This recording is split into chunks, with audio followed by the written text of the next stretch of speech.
beef. Why do you have such a problem with me?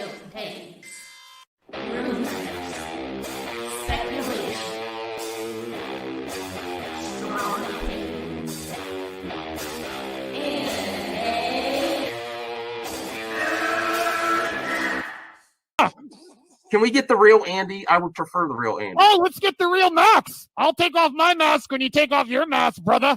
Because who's your new favorite YouTuber, Ian, that wanted to be on the show with us? The Madman. The Madman. Mad Movie Man. Let's bring on Max Movies because he scares the living shit out of me. Hold on. Oh, wow. Mad Max says, I think you should apologize. Right? I'm sitting here in a goddamn torn down pool house. I don't even know the pool house is torn apart. Okay, it's torn apart because I'm remodeling on my $70 webcam. Okay, I'm no better than you.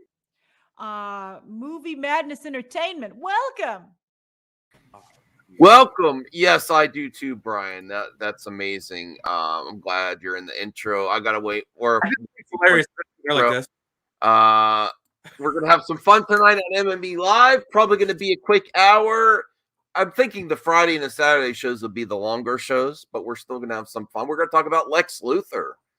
You know, there's been talk about Batgirl and Lex Luthor. And remember, to help this channel grow and get MME to more viewers, please remember to smash the like button. There's hundreds of viewers. Can we get 50 likes on a live stream?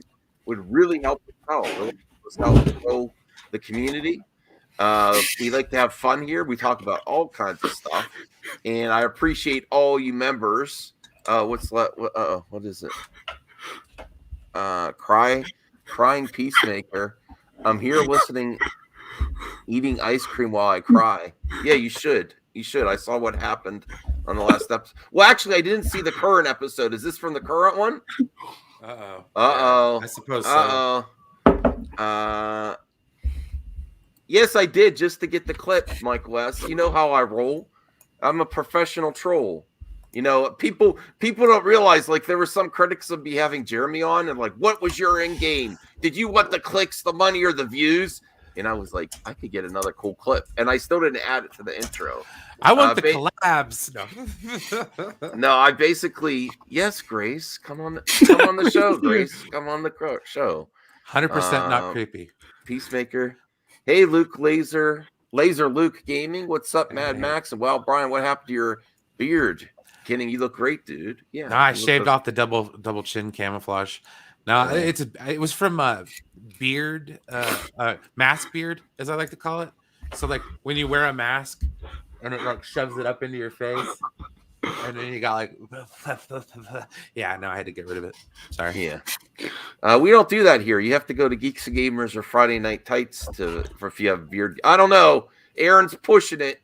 Aaron, I don't know, man. That beard. I know. I got shaved too. No. You're okay. You're okay. Just don't grow it longer. We might have to. Oh no, Max Randolph. We have a baby. I would.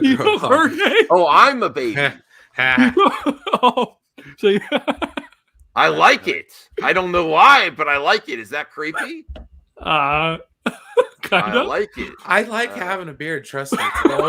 It's the only hair that grows on my face. Yeah. Beard life matter. Yeah, it does. That was from my earlier hot take.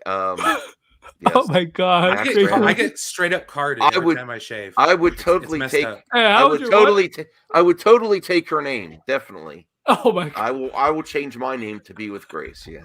There you go. Are you married, Max? I mean, yeah. But this is internet. It's different, right? Yeah. What would Grace and Max's baby's name be? I don't know. They have little masks. Yeah. Crying Peacemaker, watch me. I really need it. Who's Victor? Who's Victor Von Doom's? What's his father's name? We can name it after the father of Dr. Doom. I'm not. I should know that. I'm not sure. All right. I know the mother. Let me get to. Oh, I have the. I don't even know if I have the thumbnail. Damn it. Hold on a second. You know, I'm super prepared. It's okay. Where is the thumbnail? Oh, well, we're going to talk about Lex Luthor. I don't know where I put that thumbnail. I was going to show you guys, talking about Lex. We're going to react to Syl and Mikey. Here it is. Cool beans, man. Here it is. It's not exactly about this. Well, they probably say the SnyderVerse, but what all these different timelines are talking about? The Flash timeline. What is we missing? We need more Lex. That's where I really thought about that. Regardless if you want the SnyderVerse Lex, if you want, I was thinking, this is a way to bring in Rosenbaum's Lex. True. We need more Lex. Honestly, There should be a Joker's got hashtag. his due. Yeah. We Bring need more on Lex. the Lex. Yeah, bring on the Lex. They're like, what? Luger? Didn't he pass away? Yeah. The Lex Luger's still alive. Yeah. Yes. Don't you agree? Don't we need more Lex, Aaron? Yeah, let's make it a hashtag. Everybody, Yeah. make it a hashtag. Twitter, here. Yeah. Reddit, wherever. Let me see. That boy.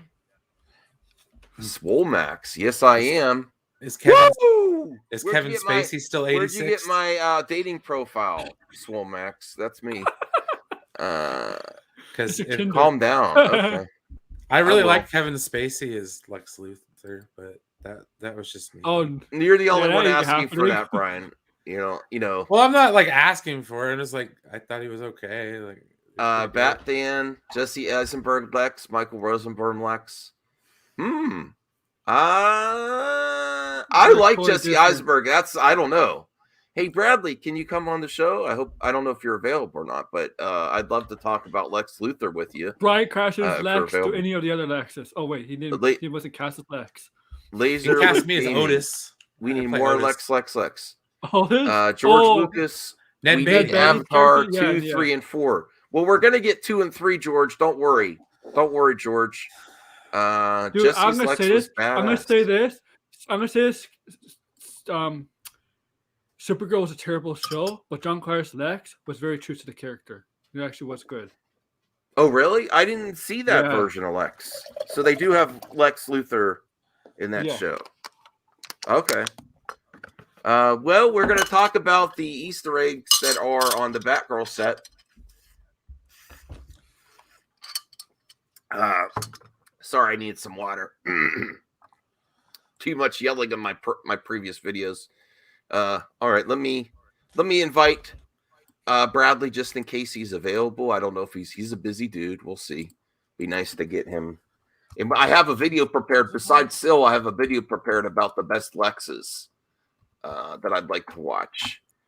Let me see here. Hey, Chris, what's up, man? Oh, is Chris available? Let me see. Oh, he's in the chat. Okay. Oh, hey. yeah, Hey, Chris, I'd like to. It's a great topic. Yes, I'm like everyone's talking about Batman coming back. I really need more. I mean, Lex Luthor is a great character. I mean, I Gene want Hackman more. was great, and Hackman, and- yeah. Ned Beatty played so well off of him as Otis, like the oaf. Yeah. And I love Otis. That was like my favorite character, Mr. Luthor. Oh, okay. Hey, Bradley. Thanks for Hey, joining what's up, us. guys? Hey, Hey, Austin's in the chat. The CGH 99-cent super sticker. Thank you, CJH. Yeah, I want to talk about Lex Luthor.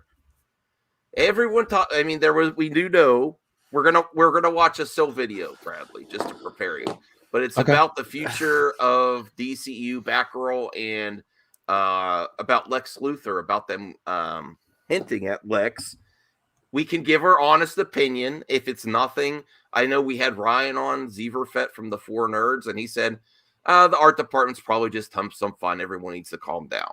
That was his interpretation is. More or less. I mean, I think there's everybody just always- needs to chill. There's usually yeah. a reason. Easter eggs. There's Easter eggs. There's usually have okay, a- so Aaron thinks there Yeah. might be a reason, but Well, there's the Supergirl already, like in the Flash, right?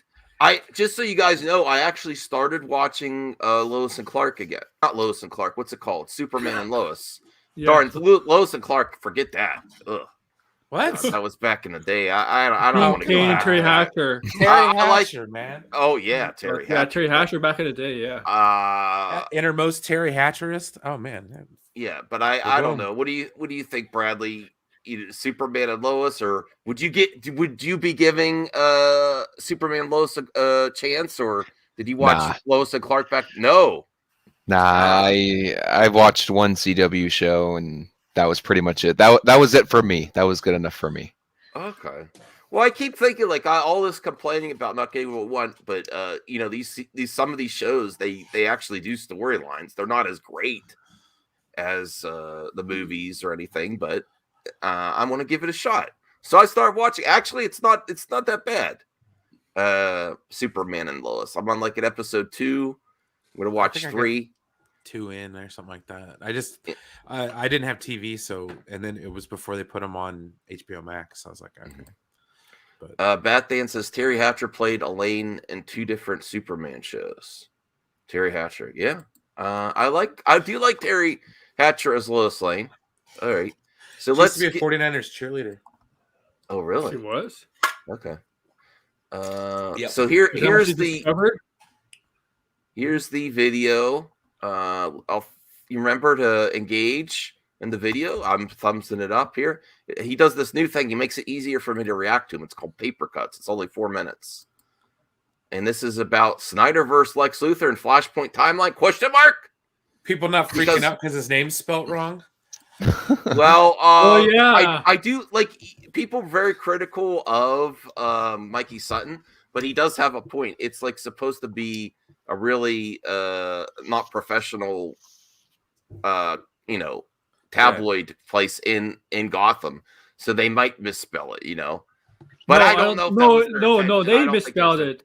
Not Mikey Sutton didn't misspell it. It's actually misspelled on the magazine. Oh, look, perfect timing, Ryan. Perfect timing. Oh no, Ryan, if you want to come on the show, we're just talking about Lex Luthor, and everyone's people are just talking about this, but they're not really talking about the future of Lex and the DC, whatever it's called anymore. And I just wanted to see what let's see what Mikey and Sil have to say. Animal Flex.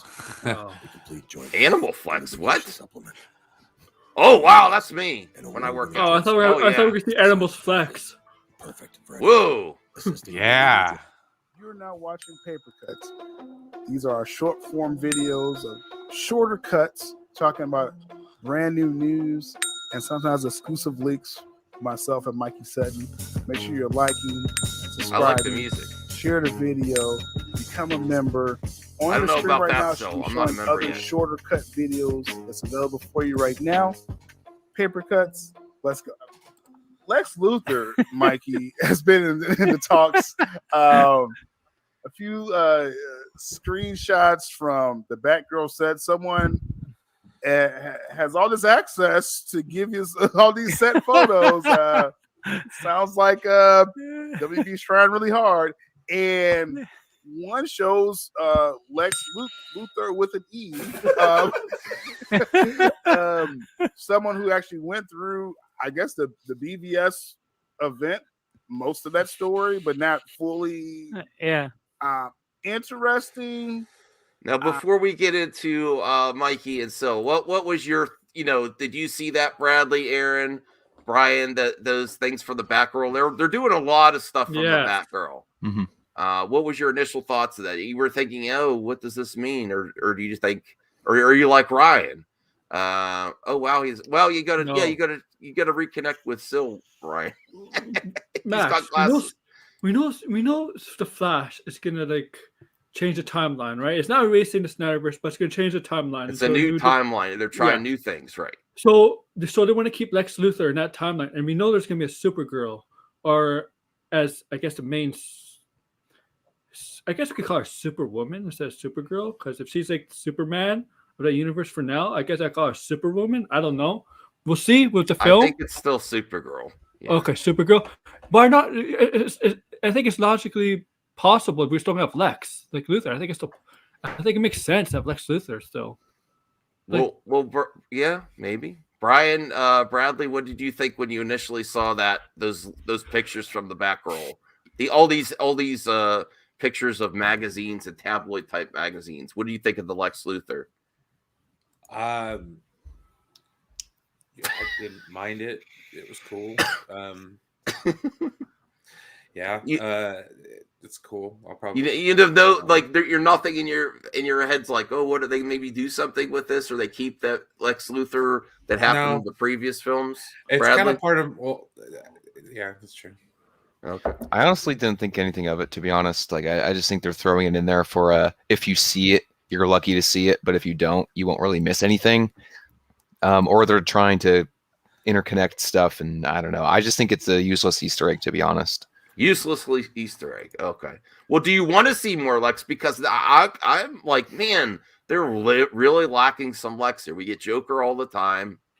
I need some good Lex Luthor. And I still think, honestly, we've had good Lex Luthors. I don't think we've got a great Lex performance either. I mean, I should make a separate video on that. When are we going to start to get Lex Luthor on, on the level of like Joaquin Phoenix or Heath Ledger? It's a different character, but when are we going to get to, wow, that is Lex, I don't even think Gene Hackman did it. I don't think Gene Hackman was good. Okay. Oh, all right. Go ahead, Brian. Go ahead, Brian. What? Gene Hackman was good. It was super cheesy. The movie was super cheesy. It wasn't Gene Hackman. Listen, I thought Bradley was the man of hot takes. People are so like, no. So if the standard bearer for Superman is freaking Christopher Reeve, okay, why is the standard bearer for Lex Luthor not Gene Hackman? I said he does pretty good. I'm not saying garbage. Yeah, really? No. Gene Hackman is overrated. Ryan Zever said, well, before we went live, Brian was saying that he likes Kevin Spacey as Gene Hackman. I like him as Lex Luthor, man. I liked him more than I like Jesse Eisenberg. DL. I don't know. What's your favorite Lex, Bradley? I honestly can't pick one because I think all of them suck. All of them suck. I'll tell you which is the best. You know what, Bradley? Me and you might have to do a separate video later on. Wow, he's switching. Best Lex Luthor. I'm better now. Oh, okay. See, Brian. Now they you understand all what happens. Yeah, with me. Snyder Cut's not that great. I'm like, what? I'll tell you the best Lex Luthor, the one from the TV series. Yeah. The animated. Oh, Rosenbaum. Yeah. No, not. I mean, live action. Yeah, yes, I know. Echo Base. You're always causing trouble, Nick. I know they are. That's fine. There's enough room on YouTube. Okay. Ryan Zeverfet's coming in. They're gonna get Rainn Wilson. I know it. Ryan, you came here because we're talking about DC. I'm talking about DC. Yeah, Lex Luthor. Yes, Lex Luthor. I mean, am I wrong to say that I don't think Hackman. Kevin Spacey was okay for what they were doing for Superman Returns.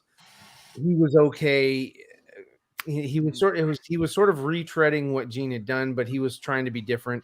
The only one line that I really dug about Kevin was that when he was just like wrong, that he was yelled wrong. He's like, yes. Wrong. I was like, it's iconic and unfortunate. You can't use that, and we can't do drops with it and all that kind of stuff because he's kind of gone down the dark side. But that was like the most memorable thing for him. But with Gene Hackman, I mean, he really set the bar for Lex Luthor. I really dug it. I mean, yes, the whole movie is campy, right? It's sort of like what the Salkinds, Richard Donner was doing back in the 70s, 80s was sort of what Christopher Nolan was doing. What if Superman were real in that day? True. And that's kind of it, and it was fun and it was interesting, and they made light of it, and everything. Yeah, Clancy Brown is dope. I mean, the animated Luthors, are really great. I would have loved to have seen the guy from Back to the Future, the Phantom. What's his name? Billy. Is his name Billy? Yeah. I would have loved. Billy Zane. I would have loved to have seen him as Lex Billy Luthor. Zane. I thought that Mark Strong would have been a great. I mean, he's great. Oh, Sinestro, but and he was an True. okay adversary in Shazam. Shivago or whatever. Dr. Savano. But I thought he would have been a fantastic Luthor. I was like, okay, that was a missed opportunity because he plays great. Billy Zane. He plays great villains. True. He's a bastard. I didn't like Jesse Eisenberg at first. I thought that he could have been more of a Alexander Luthor Jr., and then like the actual Lex is like in prison somewhere because they kept referencing his dad. I was like, okay, you keep referencing the dad. I was not a big fan of Smallville, so I don't want to comment on that Luthor or his dad, which I do like his dad. The dad, he was also in Gremlins 2. Glover, Julian Glover. I thought he was good, but he wasn't Lex. He was the father. Yes, Batman's Bryan right. Cranston was a fan casting. Yes, that was. Well, they actually considered him, right? At first, rumor was that Jesse was supposed to be Jimmy Olsen. And then Zach just liked his performance and was like, hey, I have a different, because of seeing the Social Network, I was like, I want my Lex Luthor to sort of be, sort of a tech nerd. Well, that makes sense. I mean, Bradley, did that part of the Lex from Batman v Superman make sense that he was like into the tech world in the kind of like a nerd, but a nasty nerd? I think that was accurate. It makes sense for a modern take on the character for sure, but I still have an issue with the whole goofiness and the quirks is where I don't like Eisenberg like the I don't like that. It's the Jolly Rancher, the Jolly Rancher and all that. I didn't like that. What I would have done with his character is I would have put him like in the second, or the next movie that we're not going to get, or maybe not. Is more likely not. Is I would have put Jesse Eisenberg in the gym. Just to be work out mentally you want him a threat, and then physically a threat a little bit, not a threat, of course, to Superman or anything like that, but just sort of like he's fit and he's well-rounded, right? He's a well-rounded fit, like he's mentally and physically a force. And then I would have had him retrofit the Zod outfit for himself, and then that's his exosuit or whatever. I wish you would have got that's my take on Lex Luthor. Sure. I would like to Jesse Eisenberg get another shot, but I still think in the majority of people's minds, we like Bradley or pretty close to Bradley. We haven't got a great Lex yet. We've got great Batman. We've got great Joker. We've got a great Superman. Multiple great Jokers. We have a great Aquaman and Wonder Woman, but we still are missing a great Lex, unless people count. Lots of people point to Rosenbaum from Smallville. So let's finish this video, and then we'll get to another video that's talking about Lex Luthor. What did you think about that, Mike? Well, I think there are several ways you can look at this. One way is that, okay, this is a gossip rag, right? The Gotham Tatler or whatever, it's a gossip rag. Yeah. So obviously their editorial standards are not that high, where they had a huge typo on the front page. Okay, maybe that's what, but you know me still. I'm always suspicious. I think this is a smokescreen to make us emphasize, to focus on this instead of what's really the focus here. And that, holy shit, BVS is still canon. Well, I don't know about that. I don't know. This is carrying more conversation. Well, how does it become not canon? That's my only question. That's true. I mean, it never says SnyderVerse. No. There are the real story here. The SnyderVerse is not getting erased because obviously the Capitol bombing is still happening. Well, that's if Lex Luthor, same actor I see there, you all focus on the misspelling, So this is either intentionally done, or man, Warner has some really awful interns who can't even spell Lex Luthor's name right. I like the idea because you're saying with as far as first off the Gotham Tattler, I think it's a great tabloid name, right? The tabloid, and like they can have like some grammatical errors or something like that. Like, so I guess that would work. But I mean, I know everyone's paying attention to the I don't think it was intentional though. I think it's sleazy tabloid. That sounds like this tabloid is a sleazy tabloid magazine. Well, I mean, if they do allude to things that happen in BVS, though, like the Capitol bombing, though, is that anything of significance, Bradley, Ryan? What do you think? Not or just, Yeah, I can see them doing that. I can see them honestly throwing a little throwaway line or something like that, but I don't really see them like spending too much time referencing events like that. I don't know. Their lawyer. He just says he's getting in their lawyer. That's so he is getting their lawyer because did it in I don't remember in BVS, did they prove that he was responsible for the Capitol bombing? I know at the end he got arrested. I don't think the rest of the world knows. I just think Lois and Superman though. That part with Granny's peach tea was whoa. I was like, what the hell? I mean, that was one of my favorite parts. Like, oh man, he's I wonder which lawyer he's getting. Well, let's get to Ryan. Are you still on the thing that this is just people having fun? I think it's background. I don't think that you're gonna have really much focus. The same thing with the Birds of Prey, Black Canary. Her album being seen. It's like, oh, okay. So it's like it's an Easter egg. It's just sort of like, oh, okay, so this is a world, right? I don't think they're gonna stop to where us fans are gonna be like, oh, hey, I'm reading this. Okay, so I get that. Okay, what's that smaller print? Oh, I can read that too. It's kind of like, okay, if you guys remember Justice League, what do you say that name? At the beginning, there's all the pigeons and there's the newspapers and they have the headlines and whatever. It's like, I actually really liked when they had the newspaper when they said all these heroes were gone with Prince. I just hated the music. I like that. I'm sorry. The Everybody's Gone or whatever. Everybody knows. Everybody knows. Or I don't know, Bradley. Did you like that image with the Prince Superman or That was good. That was weird. Well, it was apt because everybody died that year. Like Prince I died thought that year. Everybody died that year. So it was like, Prince is dope. The whole intro is weird. Oh, he did an entire Batman soundtrack. The whole thing with the guy kicking the fruit over and all that. It's hella weird. Yeah, I was like, oh, okay. So villains destroy fruit now. Okay. I mean, it was like, dude, really. The only thing that was cool about Joss Whedon's intro was Batman in the reflection. That's it. Yeah, that's it. And then he rides a parademon off of one building, goes into just a 360 around Gotham, comes back to the same fucking building he just left.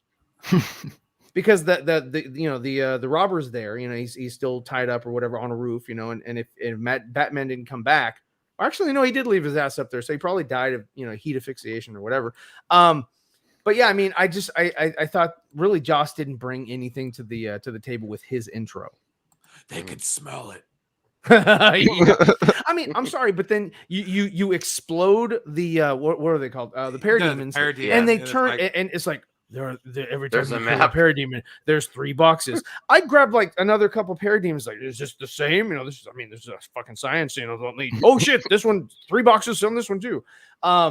It's like that must mean something, it's like what the fuck, I don't know. That was dumb. That was dumb. Like what I did a long time ago, I put out a tweet where it was the same shot, but I changed it out for the 3 boxes. I put Zack Snyder's Justice League and highlighted in glowing green because it's like, oh, you shoot him, that's what comes out.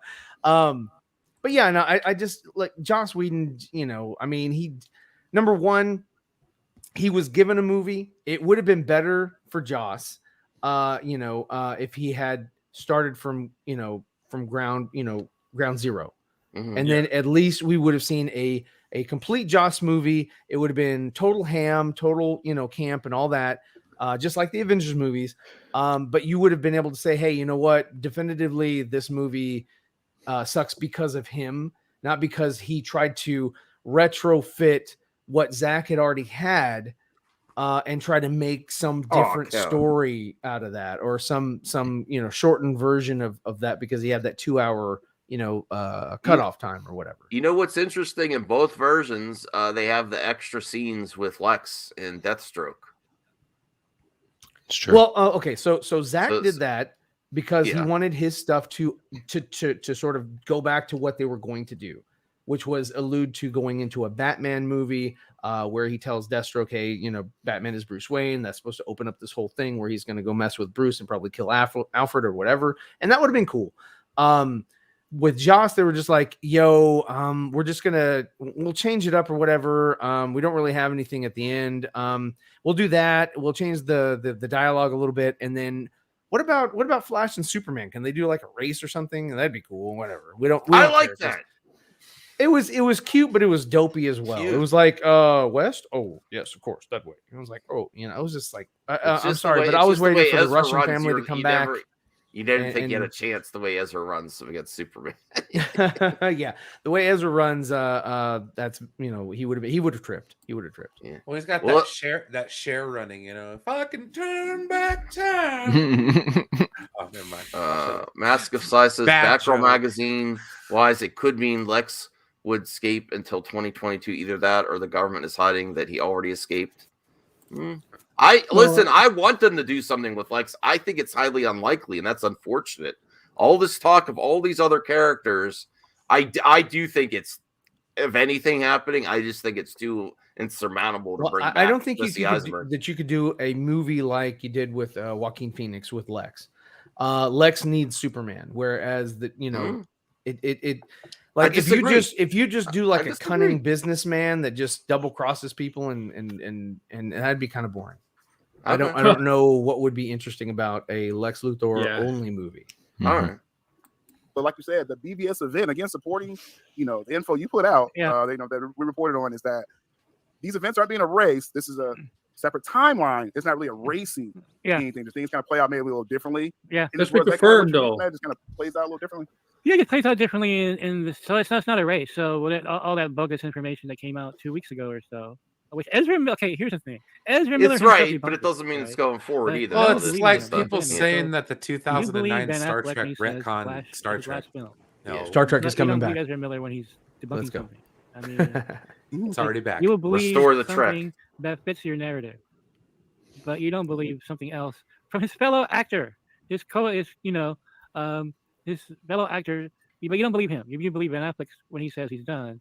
But you're not going to believe Ezra Miller directly saying it doesn't erase the SnyderVerse, because obviously it doesn't. It doesn't erase the SnyderVerse. So, yeah, it doesn't mean it's going forward. It manipulates the timeline that they're using. Yeah. And so it doesn't erase what's happened in the past. It changes and alters what's happened or going to happen going forward. Exactly. Yeah. So that's different than the Ben Affleck thing. It's called a reboot. Ben Affleck is when he's saying I'm not going to be Batman again. He's just he's glad that hey, if they keep the editing intact, go ahead and do that. Super chat, bro. That's awesome. Yeah, thank you, CGH. $5. SnyderVerse is only canon, depending on Cyborg's dad being alive or not. It's not. I don't even. This is the thing. I actually think Sil and Mikey are doing good reporting on what they're saying that Warner Brothers is going to try with this new. I think they're just going to say we're doing our new timeline and not worry about all this other stuff. Is Cyborg's dad alive or not? Because we might not even see Cyborg again. Cyborg is done right now. They're not even going to address it. They're not. They're just going to move on. They're not going to address it. So what they've announced is a new Flash prequel comic that's going to come out before. The movie. Yes. And so we were talking about that on the show earlier, and we were talking about how it's probably going to have Cyborg in it, and it's probably going to explain why Cyborg is not going to be in the Flash movie. And that's how they're going to address Cyborg. It's probably going to address how he helps out with the treadmill and all that kind of stuff, and it's probably going to sort of touch on that or whatever, and then just sort of lead into the film. It's like, oh well, Cyborg's not doing this because he's off saving this other place or whatever. All right, so. What's the final thoughts on that before we watch the best of Lex? I think yes, it doesn't. I think they were right that it doesn't erase anything, but it doesn't mean anything either. Like I'm still more siding with Ryan's perspective. It could just be the art department having fun. It could mean absolutely nothing. Now this mural here, it's obvious they put more effort into that, and they keep showing it, so that means something. I'm thinking. Well, let's get to our response there to the panel. What means what are your opinion? What means more, like the mural or these tabloid things that they keep showing? I think there's more substance to the mural. I don't know, Bradley. What do you think? I definitely think I would go with the mural for sure. But honestly, I think the mural will be something that's like near her apartment or something like that, and we'll see it a few times throughout the movie, like her walk by it, and like we'll get a few throwaway lines about Robin and Batman. But I think that's about it, to be honest. But I could be wrong. I could be wrong. Aaron, what do you think? What do you think alludes to something? Are they going to do something that's mural? It's going to be a story point. Do you think these? With Robin. Yeah. I think it's doing the Robin. If this is a 7-year-old Batman, like Michael Keaton Batman, I think it's a possibility that there was a Robin, but I think that Nightwing might be a surprise character in the movie, as where Batgirl's being trained possibly by Batman, and she's struggling because Batman's a tough mentor, and Nightwing shows up and she asks Nightwing how he dealt with being mentored by Bruce Wayne Batman. What's up with this M&M stuff? Well, I've heard people talk about this on Twitter. Are they really saying the M&Ms need to be more diverse? What, they are a bunch of different colors. What the hell? I know, but I know that, but I saw some anti-SJWs complaining about it. See, we're in a clown world. They're talking about diversity in M&Ms. Dear God. Oh, you agree, Bradley? Dear God. No. I lost all hope in humanity after hearing that. No. Yeah, that's truth. Actually, Aaron, would you mind looking that up? I think there's probably an article about that. Oh my God. Brian, master of speculation. Don't get your hopes up, Brian. What do you think? The murals, the tabloids in there, does it mean anything or nothing? Don't get your hopes up. Okay. Right. No, dude. Honestly, I don't think it really means anything. They haven't demonstrated their ability to be like Marvel with their Easter eggs. That's true. Once they do that, then I'll be like, oh, hey, I get it. But this will probably be like for a split second. They're like, oh, mural done, or oh, hey, the newspaper done. It'd be like Zack Snyder's cameo in the coffee shop. Yeah, right. Like you saw those who know, and those who don't. Yeah, if you pause it, if you pause it, you'll see him, but you really don't. Like it's there and gone.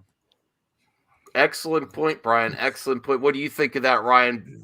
Brian says that MCU has earned their Easter eggs. Oh, Brian, I'm going to go hard on you now. WB. This just may. Well, I think you've said too. It's probably the art department having fun. It's not necessarily like I sent you an image on Twitter of something that I posted because of the change in murals and all that kind of stuff. So, if you bring that up, it'll kind of illustrate for you like what I think that out of the two, if it's the mural or the magazines, I think the mural is going to be a little bit more showcased.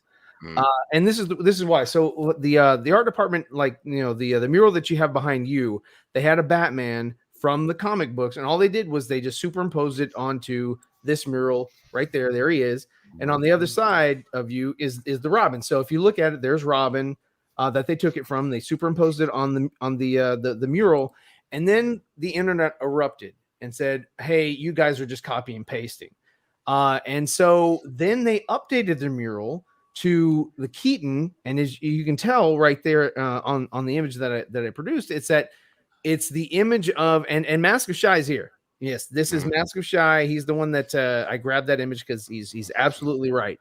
But I wanted to sort of put that up for for people to see, because all he did was he put the Batman image by itself. So I was like, well, it'd probably serve better if it's side by side.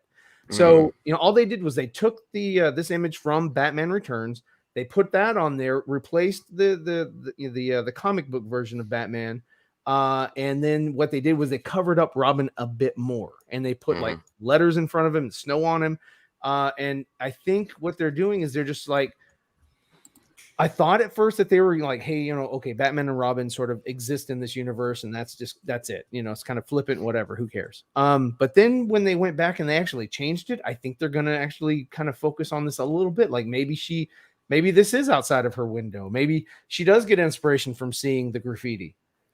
And it's very funny that Batman comes out and he actually the graffiti artist was like, hey, yo, Batman, I see you're here, can you just kind of stand there for me while I make an accurate Yeah. still. Yeah, like yo, this yeah, is gonna Batman would be explode. like, I'm no. sorry, but the GCPD needs to come over here and be like, yo, this is the most accurate depiction of Batman we have in the whole fucking city. This is better than what we have in our files. Right. You know? Yeah. It's better than Knox's picture. Yeah, I know. It's like Hey, I want Knox to be in this universe. Let's have Knox in the universe. When does this Batgirl movie come out? When does this? Is this a series or a movie? It's a it movie. is a movie. It is a movie on HBO Max, not theatrical. I'm guessing December after the Flash. It has to be. It has to be after the Flash. And that's why we're saying this Batman cannot be in any way, shape, or form, no matter who you listen to, cannot be Thomas Wayne, because Thomas Wayne's Batman will not be here in the Batgirl universe. No. You know, it just makes zero sense for the general pop. They'd be like, what? I'm watching a Batgirl movie with Thomas Wayne instead of Bruce Wayne. Mr. Capia, I thought it was a possibility.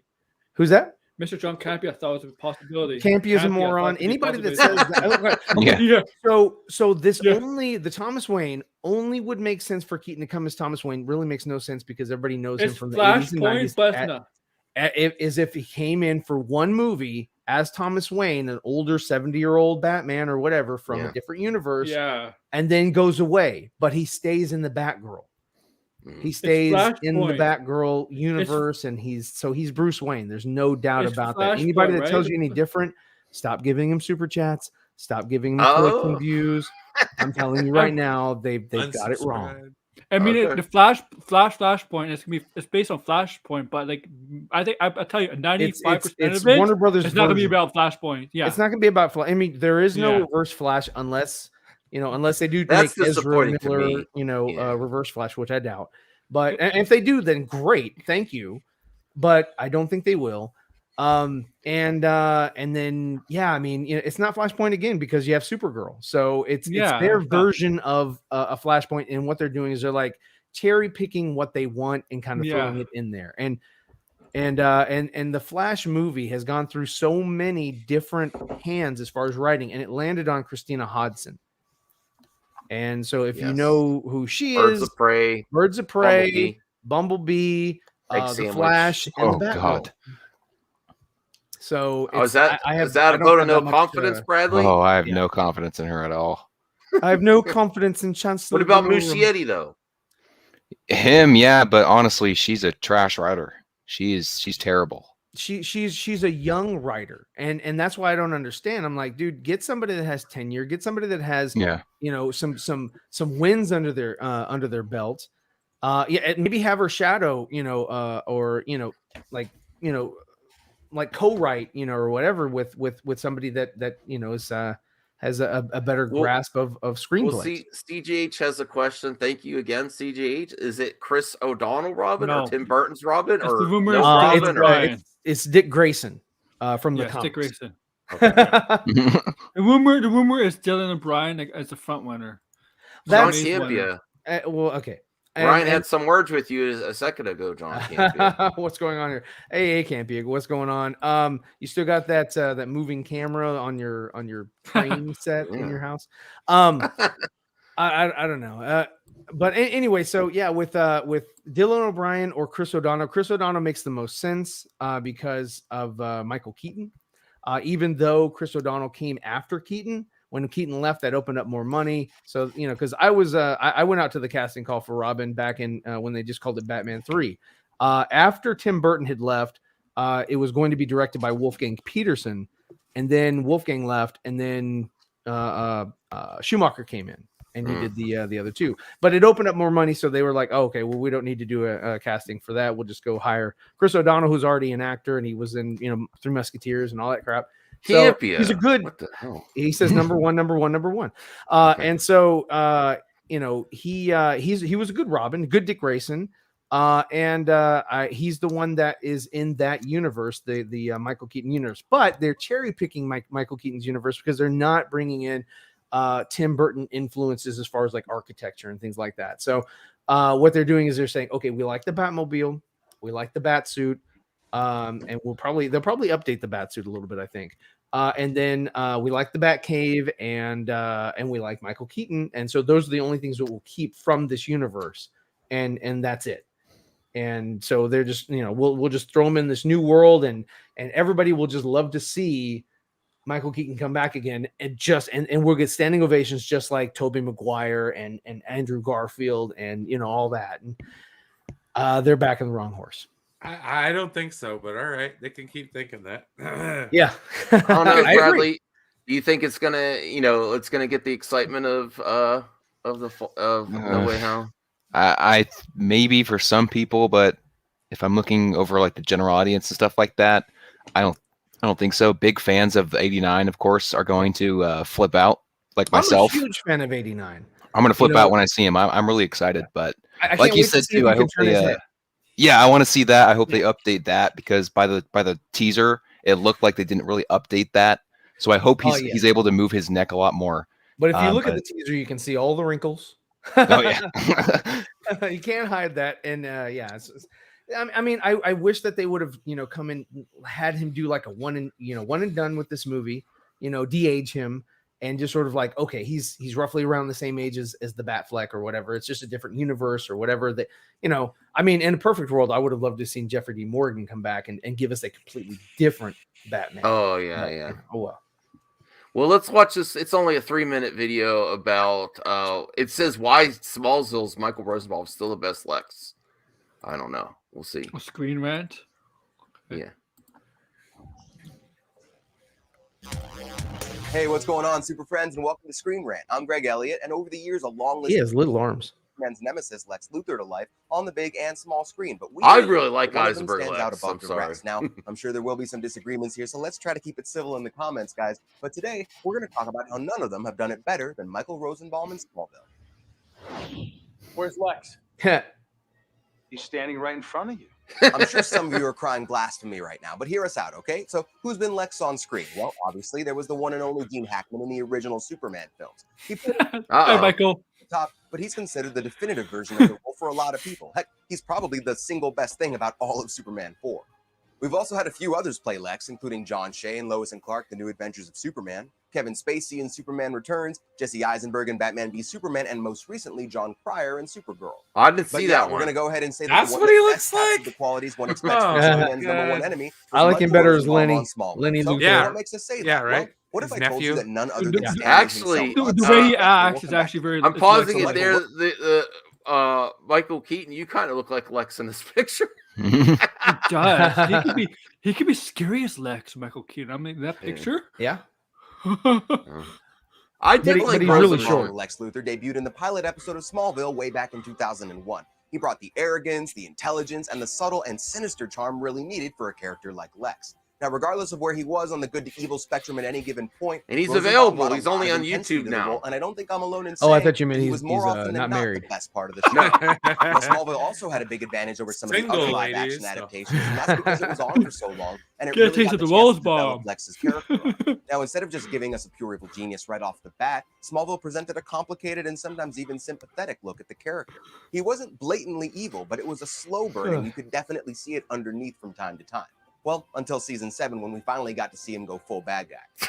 One of my favorite God. for that show was Holy crap. Between Lex and his dad. I think that was different versions of Lex killing himself. Yeah, there were different versions of him. Yes. I prefer Julian in Gremlins 2 as Mr. Clump. Was this the guy who got killed by Poison Ivy in Batman and Robin? Yes, he was the scientist that finally tipped him over the edge. Oh yeah. Remember when Lex pushed his dad out a window? And Shazam also, the father of Shazam. He was. He also got pushed out. I was raised in your Yes, you too. Now you're gonna die in mine. Oh, right, and it worked so well because I was raised in your shadow. Now you're gonna die in mine. 7 years. CJ, Dark Shot. Smallville has aged a little bit, and some of it's pretty campy when you rewatch, but it's definitely not as campy as Gene Hackman in Superman 1. Now, Lois and Clark's Lex was a little too one-note. Kevin Spacey was pretty good, but basically just doing a slightly angrier version of Gene Hackman. And Jesse Eisenberg was just a bit too, I don't know, twitchy, right?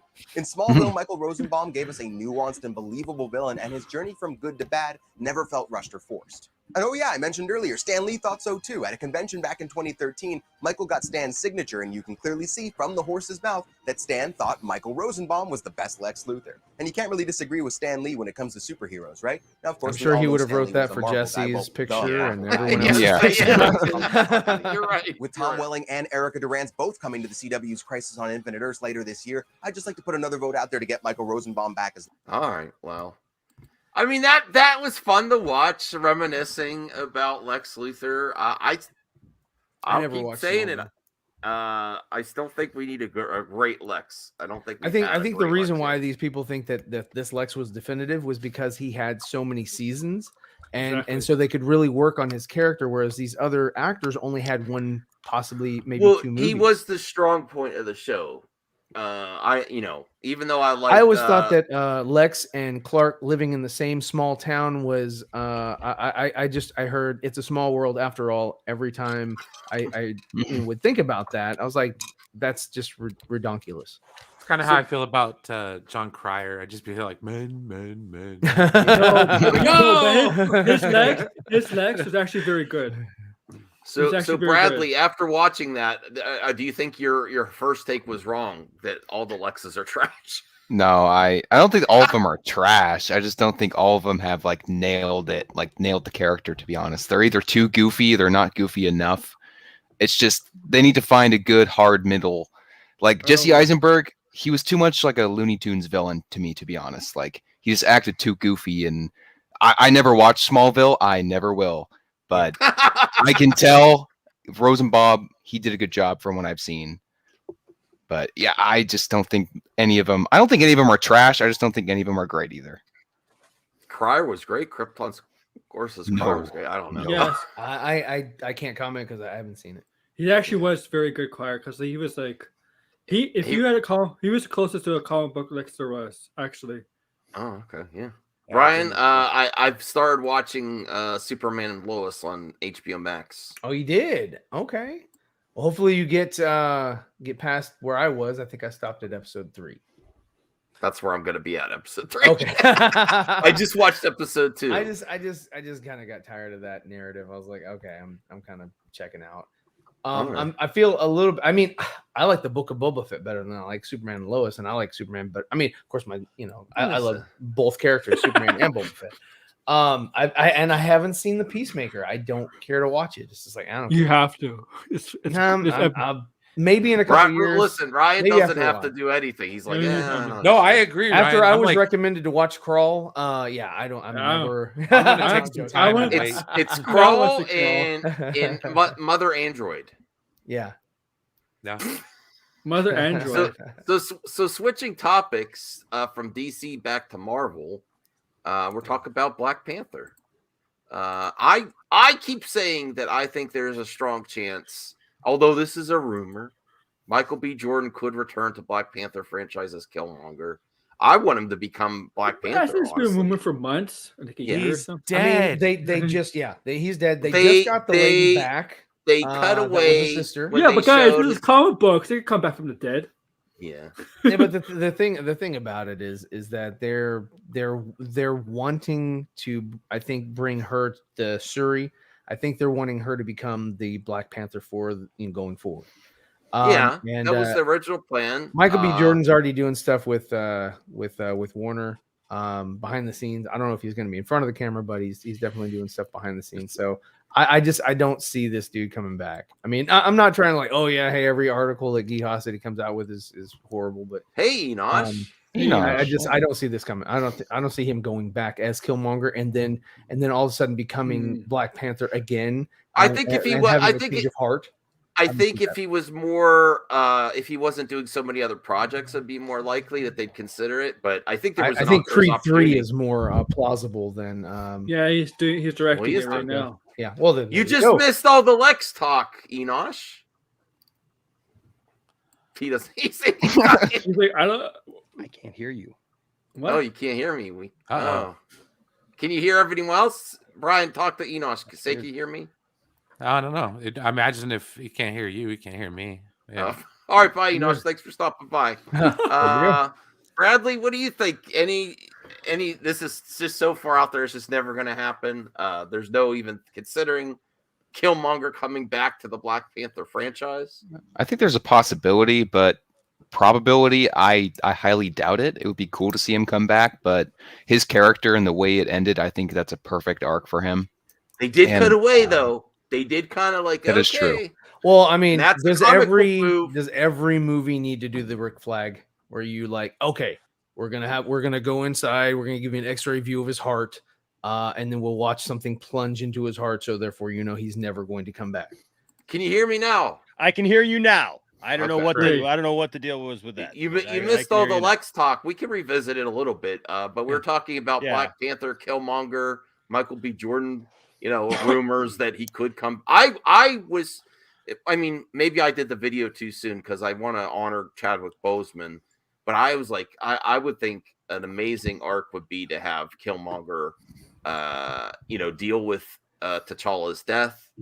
On it, obviously, people still believe that Killmonger's dead though. So, but I think that would be an amazing arc for him to actually be. I mean, I don't think that Marvel has yet to address that, T'Challa is dead.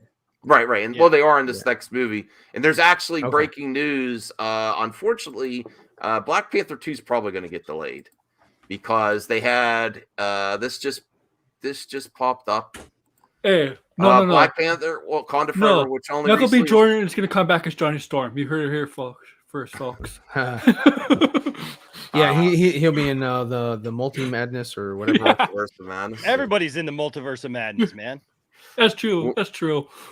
Well, it says Black Panther Wakanda Forever, which only recently resumed production, had to delay filming again after an onset COVID outbreak. Dang. So it's Dang. Letitia Oh, Wright. No, okay. I'm just So kidding. they're going to blame the Shouldn't lady say that came that. back that was like, I'm not wearing a mask. Oh, shit, there's an outbreak. Because Right. Yeah. I don't know. Oh, goodness I should have gracious. said that. I'm not getting Well, into that argument. Well, all I'll say is about the Lex Luthor thing. I gotta say, like, I love Jesse Eisenberg, but I gotta agree, Michael Rosenbaum, to me, now owns that character. As far like Jesse is like very. I mean, like they're like neck and neck. But Rosenbaum, I would have loved to have seen Jesse like evolve into the traditional character that we know him to be, and I love him. I love the portrayal that he had.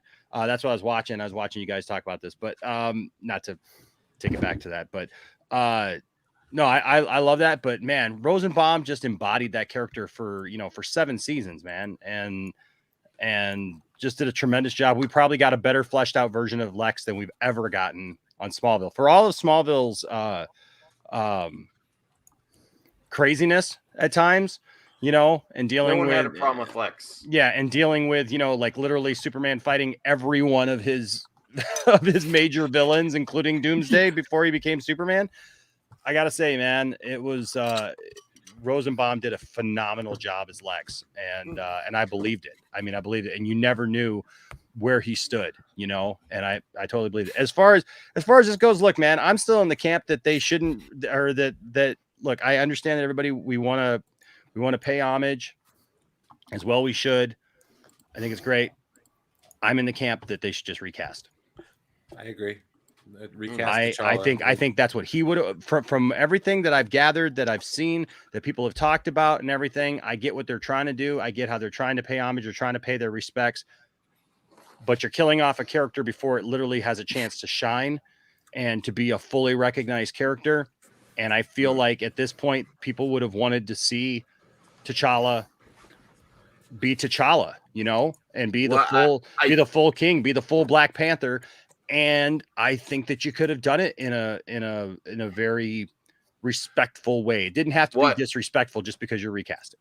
I don't think they're doing that though. No, right? they're not. No, No, they're not. But I'm in that camp that I say that they probably should. I mean, if we're talking about Michael B. Jordan possibly, coming back as all that, I would say my feelings on it would be that they just recast.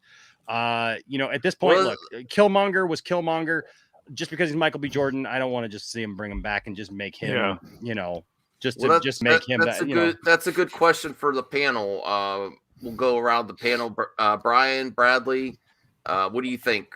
should they have recast them? Or they're obviously not. They're not going to. They Well, should. obviously they're not, but and Kevin Feige's came out and said that they're not. But yeah, I would love to see it recast. I think that, like, I agree with Enosh. It's kind of clipping the character's wings before he got to fly. I mean, we saw him in Black Panther, but that was about it. I mean, he was in Infinity War and Endgame for about like 10 seconds. And it was in What If. Yeah. Yes. And I loved his character in What If. I mean, that was great. T'Challa Star-Lord, awesome. Like, that was my I didn't like that episode. I'm sorry. Oh, dude, I thought that was great. He talked Thanos out of the snap. Like, that was killer. That didn't make any sense to me. Hey, That's you know the what? point. Surprisingly, I enjoyed every episode of What If. What if I actually liked the episodes? I didn't like them. Well, that's the next season, Max. You got to wait for the next season to see if you like it. Bradley, what do you think about T'Challa? What they're doing with him? Would you have been open to just recasting or what? Yeah, I agree. I think the character is over 60 years old, and Chadwick Boseman did a great job portraying the character. I understand he's the first actor to as well, portray him. He did a great job for what he did, but to be honest, I think the smart thing is to recast a new actor, and even with this multiverse stuff, they could pull a variant card, and it could work with what they want to do with that. They could do anything with this multiverse thing, but yeah, like Brian said, let the character fly before you put him to rest. But I honestly think Chadwick would have been okay with that as well. I think he would have been on the same side of us. Like, the character's older than him. It's been a long time since he's been around. I think it's the smart choice. All right. Well, not only that, but just think about it. If they went ahead with Letitia Wright as the Black Panther, the outrage will be heard all the way in Wakanda. Tearmaker, what do you think? Tearmaker. That's a good one. Well, recently when he passed away, right? Like about almost a year and a half ago, almost, right? Like in August 2020. I thought that they shouldn't make the movie until a few years later and recast. I thought they should have waited more than they waited now for 2 years, maybe 3 or 4 years. But now, since I kind of changed my tune on it, because I know his family is okay with him being recast and them going forward in the movie, so go for it. Recast, and I'm okay with it now.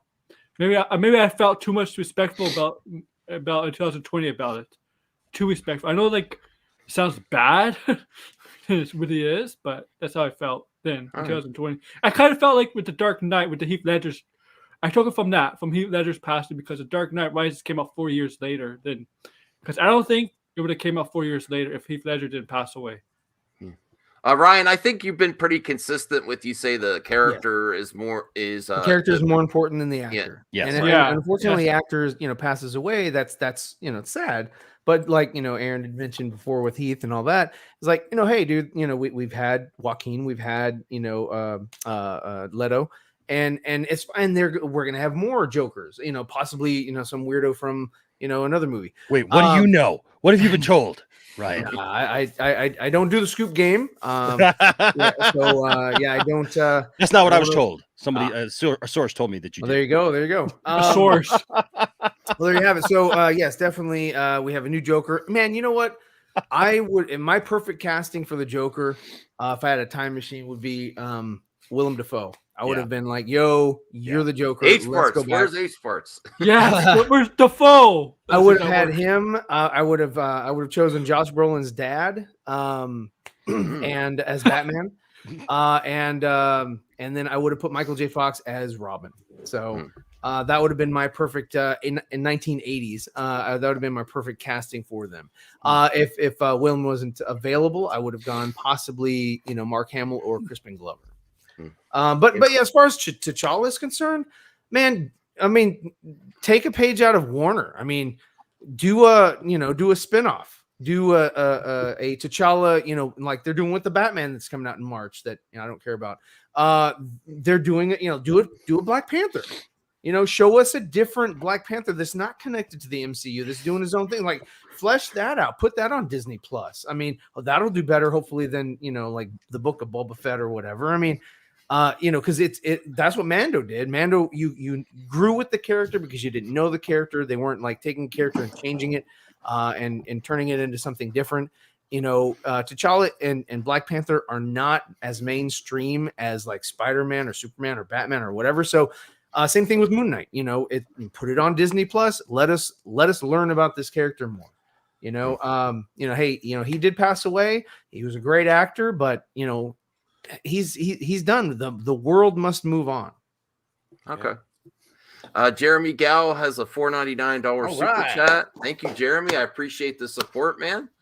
Really appreciate the support in the show. One I thought nailed Lex Luthor was Clancy Brown on Superman and Justice League. Okay, I've heard that a few times. Yes. So that actually gets us back since Enosh popped in. I like Lex Luthor a lot. Jesse Eisenberg and Mike Rosenbaum are my favorite Lexes, but I still don't think we have enough Lex or one that's really been next level for the character. And in these images from Batgirl, Enosh, what about Lex? We need more Lex, even if it's not Eisenberg coming back. I want some Lex in the future here. What's your thoughts on that? You want Lex in Batgirl? I want Lex anywhere. I want more Lex. We haven't had a Lex to me, in my opinion, Black Adam on the level of like for the Joker had Joaquin Phoenix and Heath is the most amazing Jokers. I think there's been some strong Lexes, but I don't know. I mean, at least in live action. I mean, I'm always open for more Lex, but I don't know. It's got to make sense, you know. And I don't want to just throw Lex. Look, one of the problems with Lex is that it doesn't matter if they do him well or whatever. Everybody starts complaining about, oh, we only use Lex, right? So, if they do more Superman, I want to see other characters. I want to see Brainiac. I want to see, some stuff like that. Like I'm always game and open, as a Superman fan for a good Lex Luthor. I think a good Lex Luthor is healthy for Superman because it does balance that out. Even if Superman is fighting other villains.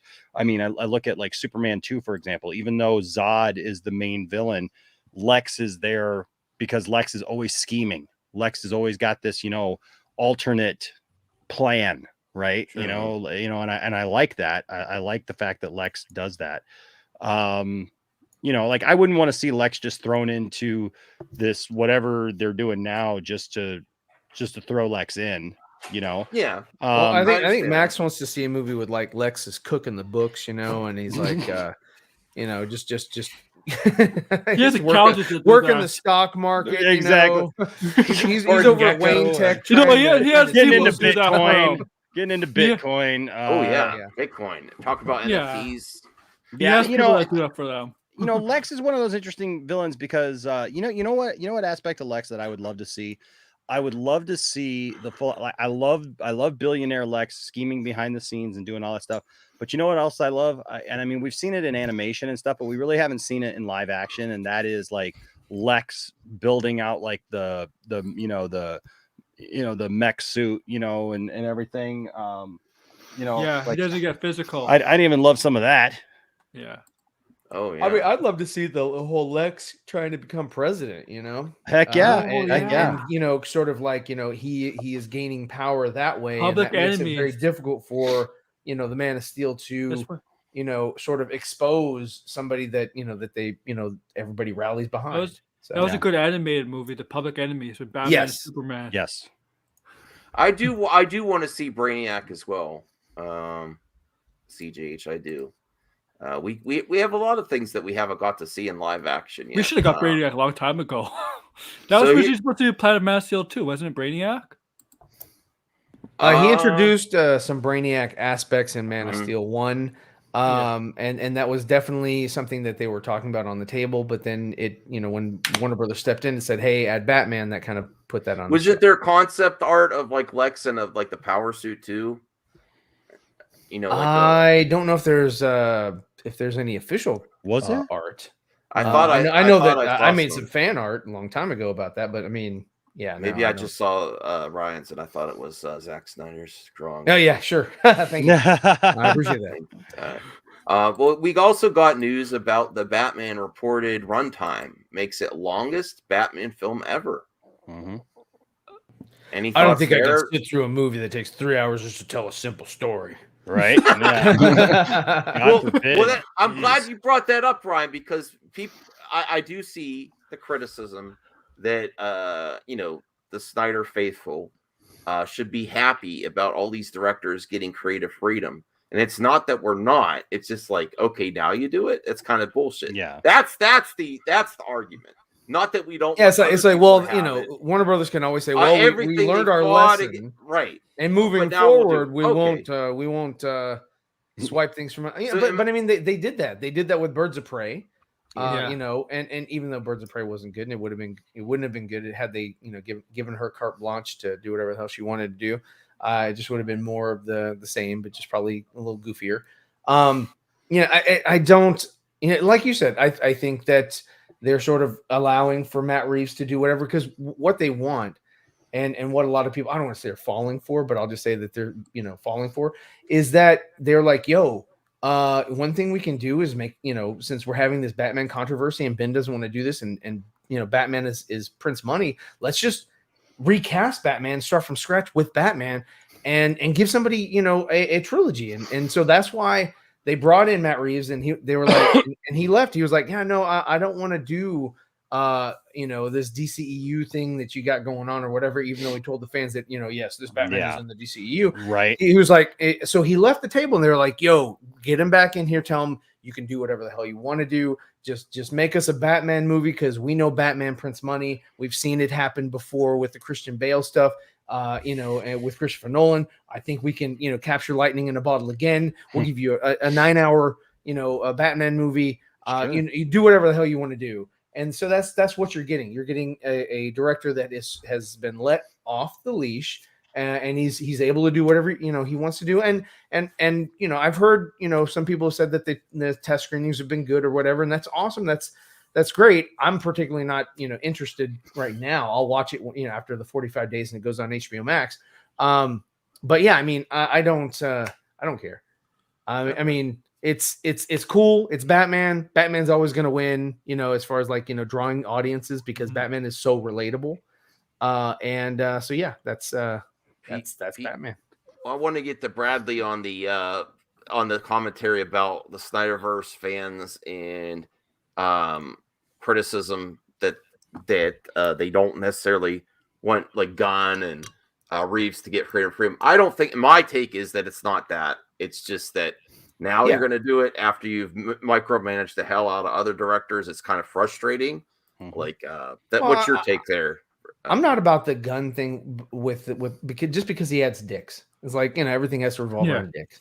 And so that's why I don't care about Gunn. Well, there are some people don't like that kind of humor. I don't mind vulgar humor. Like, I don't know if you've ever heard me before, but I don't mind vulgar humor. Yeah, I'm kind of shocked. I love older movies or whatever. I mean, you just got to be able to do it right. What he does is it just kind of it's very elementary and sort of in your face. And that's why I'm not. I don't. And I love Lord of the Rings. I'll sit through a 6-hour movie. I'll watch. I'm gonna watch the Batman movie for 3 hours or 4 hours or whatever. I don't give a shit. I'll watch a long movie. Mm-hmm. So that's my take. I defer. All right. Okay, Bradley. What's your thoughts on the criticism about creative freedom and how the criticism about Snyder fans are like, why aren't they happy for Matt Reeves? Do you see the other angle? Like, why? Why? I mean, I can see the frustration, honestly, but I don't care who you are or what opinion you have. You shouldn't want any creator to have their vision interfered with. These guys are here to make these movies and try their hardest to get everything they can in there without it being studio interfered. So any creator, I don't care who it is, James Gunn, Matt Reeves, I don't care who it is. They deserve total absolute freedom. And I think 3 hours is a great runtime for this movie.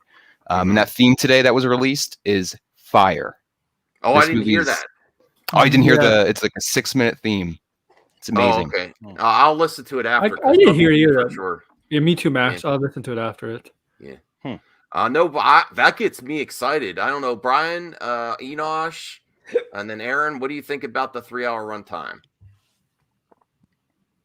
I don't mind. I mean, I said it earlier on when I was on with RJ. It's some of the greatest movies of all time have been 3 hour long. Godfather Part 2. Love that damn movie. You know, Titanic was 3 hours. Zack Snyder's Justice League was 4 hours. You know, Endgame was 3 hours. So it's like, nah, it's fine. Like, yeah, people have no issue sitting through a 3 hour movie.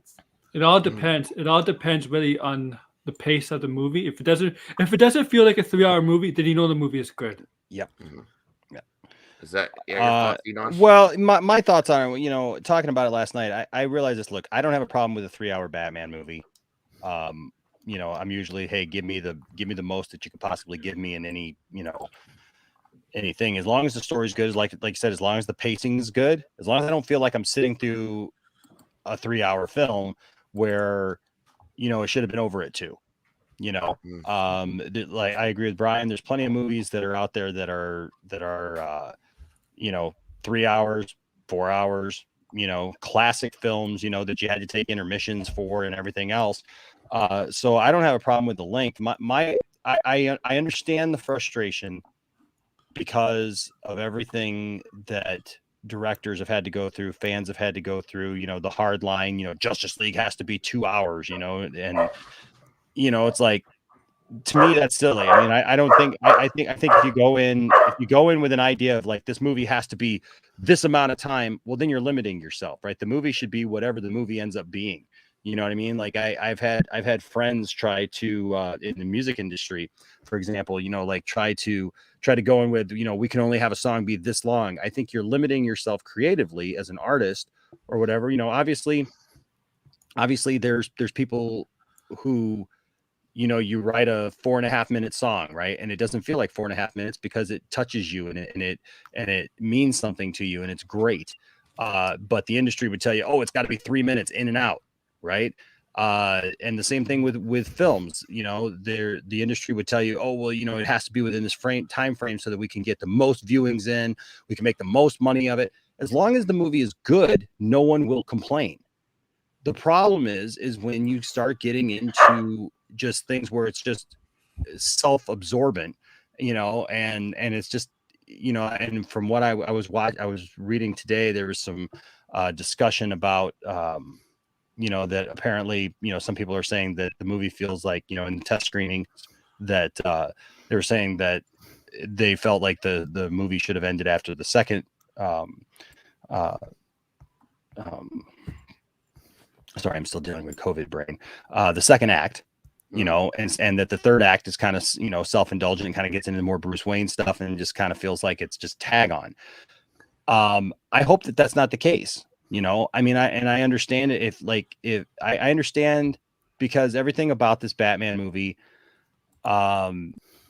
you know, the diehard fans that have been around for a while, the people who wanted to see Ben Affleck do his thing and have his film and make his film. And, you know, and this originally started out as a Ben Affleck property, right? And then it turned to he was just going to star in it. And then it turned to he's not in it at all. Then it turned into it doesn't have anything at all to do with like Ryan said. So it's frustrating from those aspects as we've seen this thing evolve. And now all of a sudden it feels kind of self-indulgent if we're saying, well, now that, you know, Matt Reeves gets carte blanche to do whatever Matt Reeves wants to do, but apparently nobody else gets to actually make the movie that they want. You know, we heard the same thing with James Gunn, right? James Gunn, you know, and as somebody who's been watching Peacemaker and like I just got done watching the 4th episode, like I agree. I'm not, you know, like I agree with Ryan, you know, like, look, this episode even is called the Chode less traveled or whatever, you know, and it's like, I get it that, you know, like it feels like there's just a bunch of that, you know, raunch just to be raunchy, you know, really sophomoric humor. Yeah, it's sophomore, but it's sophomores. Oh, did you see Callie? But I will say this though, in watching the episode, the episode was really great. The episode was really great, and it was, and I've actually enjoyed the show. It's kind of funny because Callie kind of looks like a puppet. Like, you're kind of coming in and biting triumphant. But but even in watching Suicide Squad, you know, like I didn't mind Suicide Squad. I actually liked the movie, but I felt like the advertising for it was over the top and self-indulgent. When you're just like, oh well, it's, you know, from the beautiful mind of James Gunn. Who the heck cares? Right? Just tell me a good story. I don't care who directs it. I mean, as long as it's directed well, as long as the story's well, you know, like you're not going to impress me with the other stuff. So, you know, that you know, if it's 3 hours, great. My question is this though. We got an Avengers movie that literally included every freaking Avenger ever on the planet, you know, just about. And that needed 3 hours. What Batman story are we telling really that needs? Well, I like Krypton Chorus Chorus here, though. I don't understand the concern about like the movies. We binged 10 episodes on Netflix. LOL. Sure. That's all I'm asking. You're Like watching, the you're two watching and 10 episodes at your house, you know, Yeah, versus going to a theater. Like To they don't watch it do in one intermission setting. anymore. You know, Yeah, I'm just saying It's to a little watch it in different, one a little setting like that, you know, like what story is so long that you have to tell it that way. But you know what? I'm going to go see it in the theater, and it could very well be that I walk out and I go, man, you know what? That was a great story, and that needed to be told the way that it did. You know, All right, so it's just a lot for one character. Sorry to pivot, but this is an amazing news. Thank you. Ryan's going to be so excited. Oh no, we're going back to the Crawl to the trenches. No, not the Crawl 2, but the Meg 2. Oh yeah. Oh. And Yeah. Jason Statham shark thriller starts filming next week. This Aren't you is, excited? I am. This is the new Sharknado. Jason Statham really No, dragged I don't it know. out of the bucket. Bradley, did you like the Meg? I wasn't a big fan of it, but Enosh's interview with the author was pretty awesome, and it got me better interested in the movie for sure. Oh, I didn't know you did that. Yeah, dude, I interviewed Steve did do Altman, it. the guy who wrote the book. Oh, okay. And he's involved in the production of the films. And so, I mean, that's his life work. Yeah. Thanks for mentioning that. Thanks for mentioning that. But yeah, it's yeah, you know, honestly, he got me excited for it because like I actually dug the first film. It was a fun romp. I mean, it's not, you know, the serious, you know, like scary, you know, it's not Jaws. It's not Jaws. That's it's not trying to be Jaws, but on the like flip attacking end, a Meg. but on the flip end, it's also like not Jaws. Sharknado, right? On the flip end, it's not sci-fi schlock shark movie. You know? I don't know. We'll defer to Ryan. Is it better than Crawl? Okay, I'll give you that. Meg is more entertaining than Crawl. I'll definitely say that. Damn you! I like Crawl. I mean, I didn't think it was like anything worth like a sequel, but I mean, you know, and again, none of these shark movies, Deep Blue Sea, all this, they don't hold a candle to Jaws. Like Jaws is hell, even the sequels to Jaws cannot hold a candle to Jaws. No, Anthony, stop. But does that? No, there's an accusation here. Scream 5. But you know, but I will say this. They though. should have called it Scream Again. I That would agree be with that, funny. Ryan. Yeah, I agree with that, actually. Ryan. But I don't. But you know, I mean, there's a Or lot Screaming. of movies though. There's a lot. I don't think it's necessarily fair to. And I'm not saying this to you. I'm just saying I don't think it's fair to judge like that film like everything has to be Jaws either. You know No, what I mean? So not it's that it has to be Jaws, but we the right to do have compare things like superhero films. We compare Sure. to other superhero films. So I'm comparing a shark or you know that same, you know, in that same vein, a shark movie to a shark movie. So I mean, and there's one that I hold at stand, you know, that is the standard for me, which is Jaws. And everything else I'm like, okay, and I mean there were certain things that I liked about Meg. But at the end, I thought, wasn't there like 2 Megs or some shit? And it was like you thought you killed one, but then another one came up or some shit. Yeah, well, I can't remember. baby. It's been a while since I watched. Yeah, it was the bigger one. Yeah, I mean, Yeah, and I was like, spoilers for that. You know. okay. Does anybody remember Deep Blue Sea? Right. You know, I just Well, mentioned that. Samuel Yeah. Jackson. Deepest, That was bluest, with my head is like a Samuel shark's Jackson. fin. Yeah. Deepest, bluest, my head is like a shark's fin. LL Cool J with his parrot. That was awesome. Telling you how to make the perfect omelet. Yeah. Like the only thing that was really good about the Deep Blue Sea was when they were in an enclosed area, you know, and they were like in a an office or some shit, and the water was coming in. It was like, okay, there's a shark in here somewhere or something. That was basically it. The kitchen scene. Yeah. Yeah. So I have a Andrew Garfield quote here from a recent Andrew this Garfield. This is Geekosity, but I wanted to get to the quote in the article. Happy, sad, confused podcast. Never heard of it.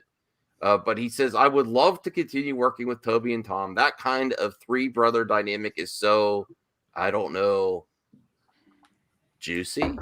Yep. Yeah, he said it. We talked about it last night. Juicy. We talked about it last night on our stream. Yeah, he'd love to do more. I don't know that I want to see multiple movies of them just like throwing the three of them together. I would hope that I would hope that if they do it, that they space them out, and and we were talking about it last night, like not necessarily that you just throw all of them together. Like maybe you do a movie where Toby has to come in and do something, or maybe Toby works with somebody else, but you make it special. If you look, one of the things that made No Way Home special was the fact that we had never seen that before. We never thought that we'd get that kind of crossover. You start just doing it on the regular, then it becomes less special.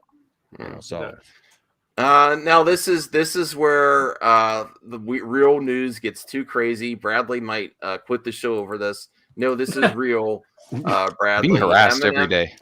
M&M characters to become more inclusive. This is real. What the fuck? No, this is not April Fool's. This is not. No, it's not. I thought they were already multicolored. Well, yeah, that's what I thought. I don't know. Are they talking about the voice actors that voice the? I don't know if they're gonna have less bows. No, the candy itself actually.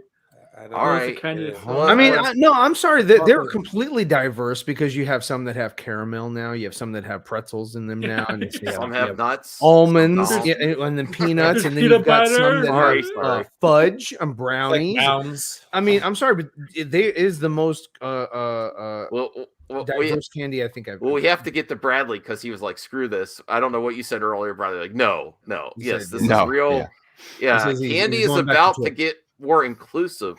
Man, we got real problems in the world. What the hell is this? Yeah, but M&Ms need to be more. Are you a left Kit Kat or a right Kit Kat person? I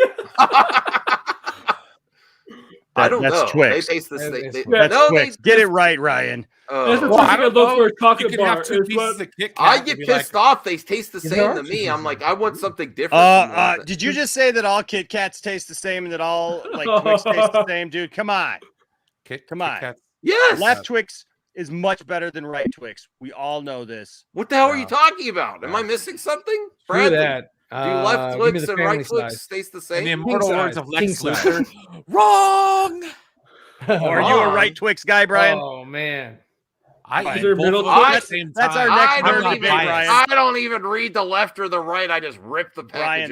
Brian, that's our next nerd debate. Right versus left Twix. No, team Poindexter Lounge versus Team Brian Master of Noms. That's right.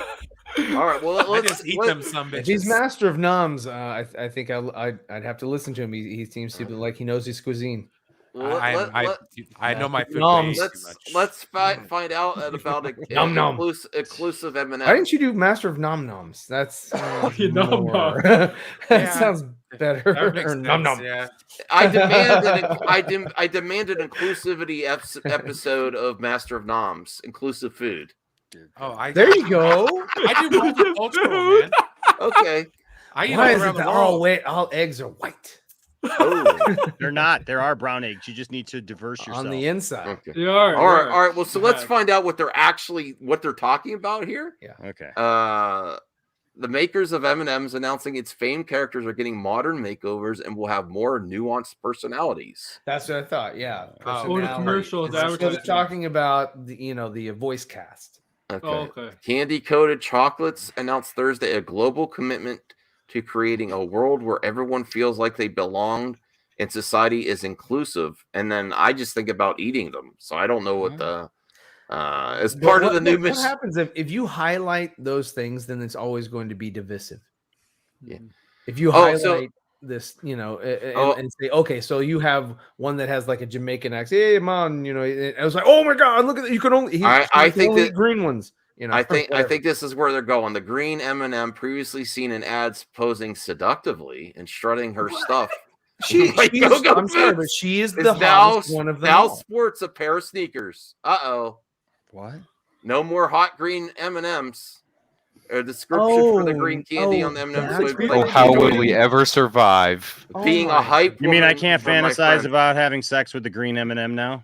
No, no more. How am I no gonna more live? FB boots. Actually, that's a good title. For Well, you know what? They no can't more take my FB Werther's boots for the original green- away.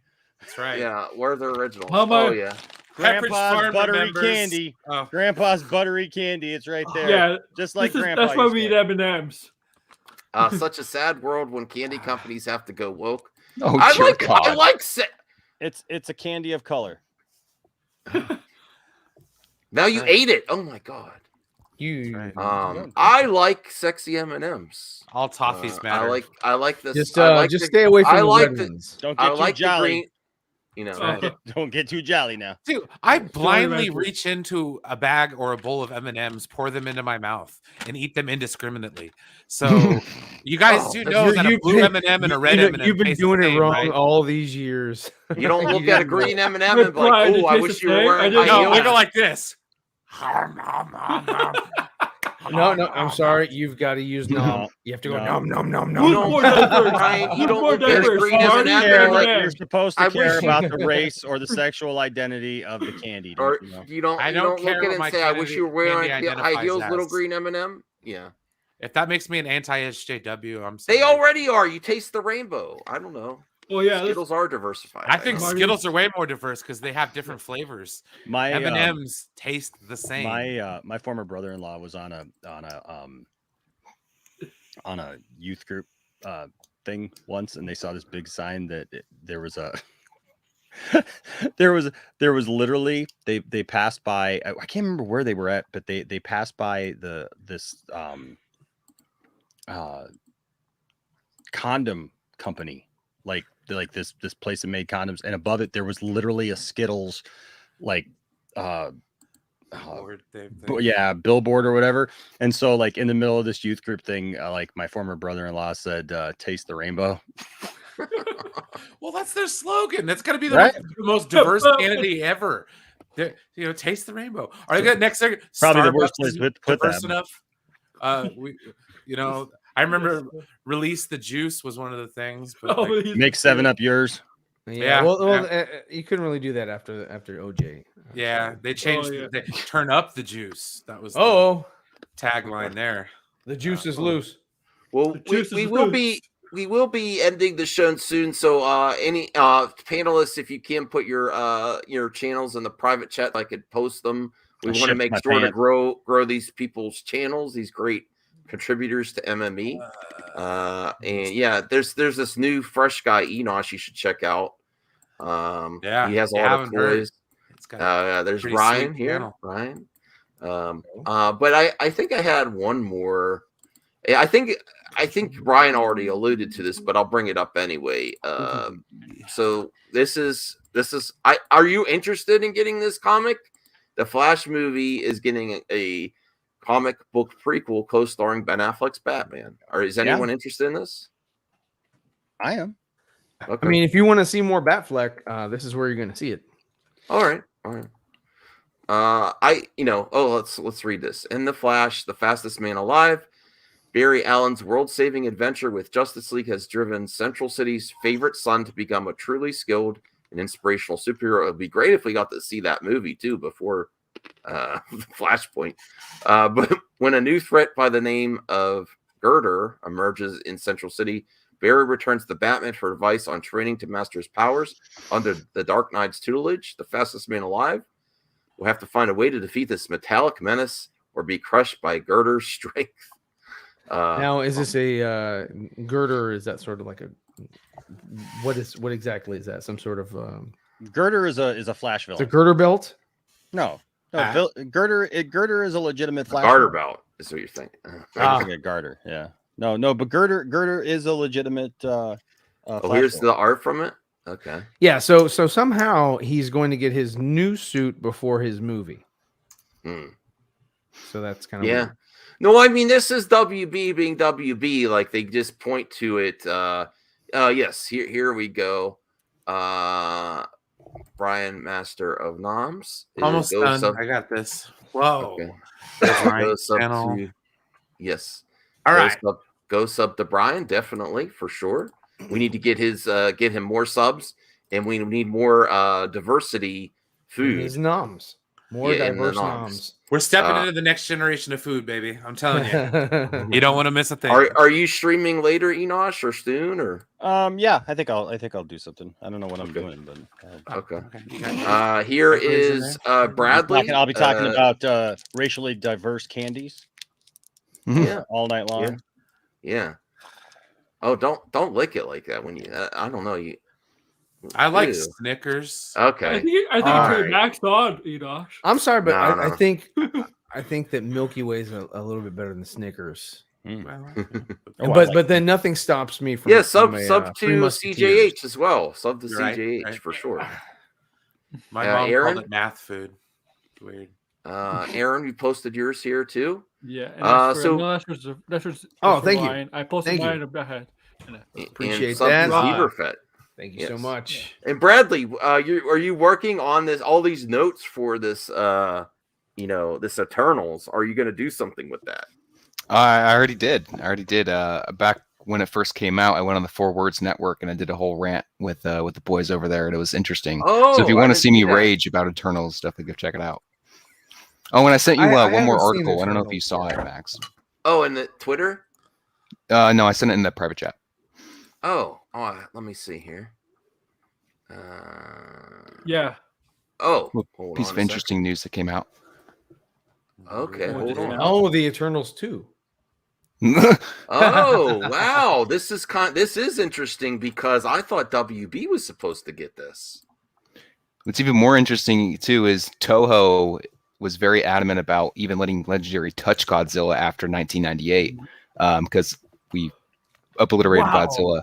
But it's funny because Legendary was talking about coming back after that hashtag came out after Godzilla versus Kong, and Toho was kind of like, nah, we're not going to do anything with Godzilla with you guys anymore. We're going to try to rebrand, because they did a Shin Godzilla in 2016 and didn't do too well, and in my opinion, it sucks.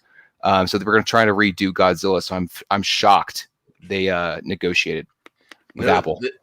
Yeah, this is very next level. This is a live action series too. Featuring Godzilla and the Titan. No, this isn't connect. Is this connected to the movies we've gotten recently? Yeah, it is. It is.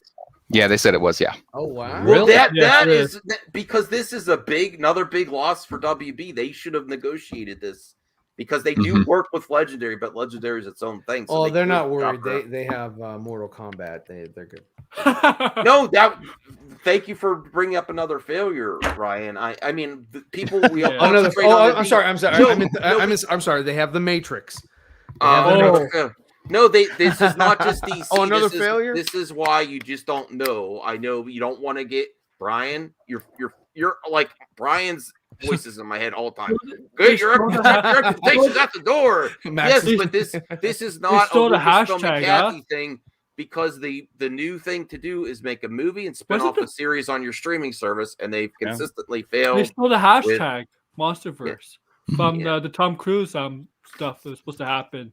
But thank you for bringing this to my hashtag. That was the dark. That was the dark universe. Yeah. Thank you for bringing this to my attention, Bradley. I'm actually going to get Apple TV Plus soon because I want to watch the series on there. RJ keeps talking about. Dickinson. No, that's not the one reason I'm getting it. I want to see that Tom Hanks movie. I want to see there's like a post-apocalyptic series. There's some other series on there. I kind of want to give. What is that? The morning show is pretty good. Yeah, I heard the morning show is pretty good. I kind of want to revisit C and watch that because I like Jason Momoa, although it wasn't that great. But now there's who's in the second season? Dave Bautista. Dave Bautista. So I want to try to get Apple TV Plus. But this is really important. But WB should have made this happen. I'm sorry. This should have been on HBO Max. I mean, what's your thought before we go? What's your thoughts on that? Should this have been an HBO Max? Yeah, I mean, it probably should have been HBO Max. I mean, they had the opportunity, they had the chance. They were talking about it. I mean, that was their baby. I mean, Godzilla was you know, if this is connected to the movies, that's going to be interesting to see how the movies develop going forward. But you know, I don't know. Like, I like Godzilla. It's not my biggest thing. I liked Godzilla versus Kong, but not probably as much. My favorite out of all of them so far has been Kong and probably the first Godzilla movie. And I just kind of feel like the quality has kind of slipped since then. So it'll be King of All Monsters is really good too with the action. But what are you going to do? Are you going to destroy every city? Like, if you do a TV show, are you going to destroy like a city every week? Like, yeah, that's true. What the heck? Like, I said after Godzilla, like, I didn't want to hear anybody do a series from the ground level. Man of Steel. Construction workers were like, I guess we'll build it again. Well, I guess we got job security, Frank. Hey, yo, it's Godzilla here. You know, like, I don't know. You know, it's cool. It's cool. I'm not convinced yet to get Apple TV, honestly. There hasn't been anything yet that's popped up to me that I've just been like, oh my God, I gotta get it. You know, like, I got enough streaming services as it is right now. Mr. Free, Sci-Fi Dragon, come back to me, please. I hope you're doing okay. I know. I hope he's doing okay. I don't know. He's just bounced from the internet. Yeah, I think of him every time. Though I see anything about. Every time I see a picture of a fighter jet, I think of Sci-Fi Dragon. There you go. Brian, what's your thoughts on this series? Is it another loss for WB too? That angle? This should have been on, I think it should have been on WB. If this is your thing, yeah, they dropped the ball, but like, I don't care. I'll be quick. It's like the apathetic stream. You know this connects to Star Trek. Oh, right. Well, sorry, I'm not bringing the heat right now, but like, no, dude, I didn't like. I think I slept through Godzilla versus Kong. I don't remember. Godzilla versus Kong was. But it says I did to start with, but then it got dumb. All right, Bradley, read Anthony's disgraceful comment here. Before the show ends, I would like to say James Cameron Avatar was way too long, and it's a fact. Lowers your IQ after watching. I agree wholeheartedly with that statement. 100%. 100%. Facts. You're all gonna watch. You're all gonna. I'm planning ahead for Avatar 2. Enosh. No, I'm paying. Isn't it coming up the same day as Aquaman 2? Yeah, well, they're gonna. I think cameo crossover confirmed. Crossover confirmed. Aquaman. They said it's going to take place underwater. Aquaman. That's true. Aquaman is in Avatar 2. There could be funny memes. I think that Aquaman Thomas Wayne will show up in Aquaman 2. I'm sorry. I have gone on record as saying it's not going to be confirmed yet, but it will be. I have gone on record as saying it. I will say it over and over and over again. I don't give two farts about Avatar. I heard you give a lot of farts in the lounge. I heard you give most. Not about Avatar. Not about Avatar. I hold it in purposely on Avatar because I just. I heard you give farts and sell them in jars as NFTs. Hey, you know what? Money is money. That's a good idea. Hey, the person. Hey, that lady made a lot of money doing that. I want to be the first guy that does this. I'm going to start selling Dr. Boomer farts in a jar for NFTs. Like that girl's doing. And see if I make millions of dollars. That's disturbing. Hey, if you're making good money, why not? People only like lady farts, I guess. What about mine? What about mine? No, unless they like figure out a way to blow. I mean, unless you pair up with Master of Noms and get some like really like good farts from like different types of food, quality Indian food. You got to plan those farts out. That's a good thing. You're right, Ryan. It's like what is this? People don't understand the market. Smells like tacos. This is Mexican meal. Fart in a jar.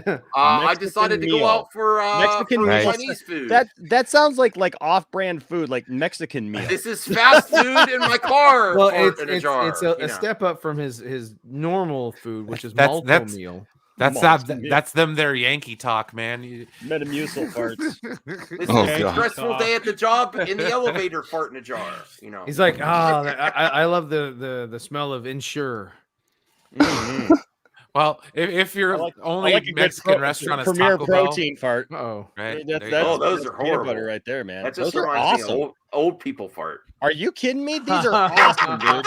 These are amazing. 30 grams of protein. This right here, like I love these, man. I live on them now because of my bariatric surgery. But like, dude, seriously, for protein and this right here, this peanut butter chocolate, cookies and cream, like they have like Oreo flavor.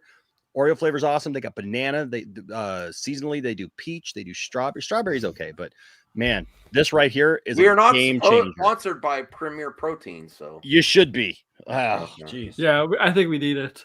Or Rockstar. Well, Bradley, can you please tell the people before we go that you're gonna go see Avatar 2 opening weekend because Max, right?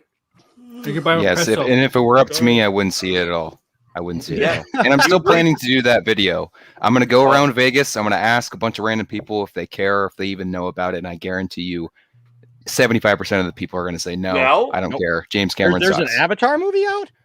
Yeah, what's Avatar? What's Avatar? What do you say to this, Bradley? Came out 30 years ago. There was no proof. So there you go. Okay. Aaron, are you there? Oh, I'm there. Crime-maker, what do you think about what do you think about Avatar 2 before we go? Is James Cameron going to cry? Is this going to be James Cameron in this December? I don't know. I don't know. I don't think it has the popular. I think the popular that Avatar has kind of died down over the last decade because You're all going to eat your words. No, I think the mistake was improved over the years. I think the mistake was not having a sequel to that franchise a few years after. I mean, it was when 2009, 2010, 12 years, 12, 13 years. But I will say it will make more money than Aquaman because Aquaman's going to move. I think I Aquaman's don't going to care move. what Amber Heard does in her private life. I do not. I mean, Neither do as long I. as you're not as long as you're not messing with children, I don't care. Do whatever you cut people's. You can Lorena Bob at anybody. I don't give a shit. Oh, whoa. That's taking it to No, I mean, I'm just saying. That's a good way could to care think less. of it, right? I know Ryan is so as far as I know him, he's been consistent with. I don't want to know people's personal lives. Yeah, As long as these they're not people are breaking actors. the law. Yeah, and they're going to dance for me and entertain me, and if they do a good job, I'm going to pay them some money. You want Amber Heard? They're my little monkeys. Confirmed. He wants Amber Heard could he pay wants me, Amber buddy. Heard to dance for him. Oh There you no, go. we need to do. Oh. I need to talk to you, Austin. No, You know what? I agree. I agree to a point. Like the only thing that I've noticed lately, because like I don't give a crap about like the whole Britney Spears thing. The only thing about the Britney Spears thing that has concerned me lately is like the once she got out of her conservatorship or whatever, like nobody's talking. Everybody's just talking about like how they're so glad she's free of all that and stuff, and I'm glad she's free too. If that's what needed to be done, but like she has made some really weird choices lately. And some, Well, people don't understand. My concern for her wanted her is like to- not caring about her as a public figure, but like as a human being. Like when I see some of the stuff that she's done, like since she's supposedly been free to do whatever she wants. People forget that. Of course, her dad seems like a douche and he wants the money. But people forget when she was shaving her head and she had infants around, and they were really concerned about those babies. So people do forget that. Yeah. I just when there's children involved, but in more power to her. I just don't, I'm happy for her. I just really don't care. I mean, I'm glad she's free, but yeah. I think that's where we'll end the show. Go watch Enosh. Go watch Four Nerds and Ryan Zieverfett. He's working on Project Justice League, right? I am. We're gonna release the first part sometime this year. Yes. And then we have a second part. So what's that now? Pretty dope. We just have a project that we're working on, but we haven't really released much about it. Oh, okay. So okay. Go check out Bradley. I can't wait for that vid. Stop teasing me, Bradley. I want to see it now. That Avatar vid going around. Okay. Brian Master Noms and Air World Order. I appreciate. No, what are you doing, RJ? You come here to say that at the end? You should have been here. Let me I did see. watch you earlier. Oh wow, RJ. he's been lurking. Yeah, the Batman theme music just another banger. Ooh, Chiquino. Ooh. I I was listening to Star Trek 2009. He did a fantastic job with that score. Like, oh my. Yeah. All right. Well, thanks everyone. I hope you have a great night, and there'll be more soon. I'll probably be back tomorrow night for more MME live and support all these great people on the internet. There's lots of support to go around. Appreciate y'all being here. Have a good one. Peace. Peace.